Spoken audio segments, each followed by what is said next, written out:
আগে ঘোষণা করেছিলেন বাংলার আকাশে বাতাসে আজ এক ভয়ঙ্কর তুফানি ঝড়ের সম্ভাবনা দেখা দিবে। তার কথা মতোই তার টিজার রীতিমতো ঝড় তুলে দিয়েছে। হ্যাঁ ভিউয়ার্স, তুফান সিনেমার টিজার রিলিজ পেয়েছে,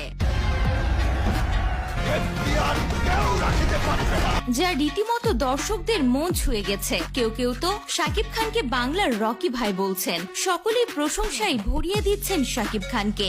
1 মিনিট 21 সেকেন্ডের টিজারে রীতিমতো ঝড় তুলেছেন শাকিব খান। তবে টিজারের শেষ আকর্ষণ ছিল চঞ্চল চৌধুরী। তবে টিজার দেখে কেউ কেউ মন্তব্য করছেন কেজিএফ সিনেমার মতো হতে চলেছে এই সিনেমাটি। আবার কেউ কেউ তো বাংলার রকি ভাই বলছেন শাকিব খানকে। আবার কেউ কেউ রায়হান রাফিকেও প্রশংসায় ভাসিয়ে দিচ্ছেন। টিজারে অনেক অ্যাকশন মুহূর্তে দেখা গিয়েছে শাকিব খানকে। বিশেষ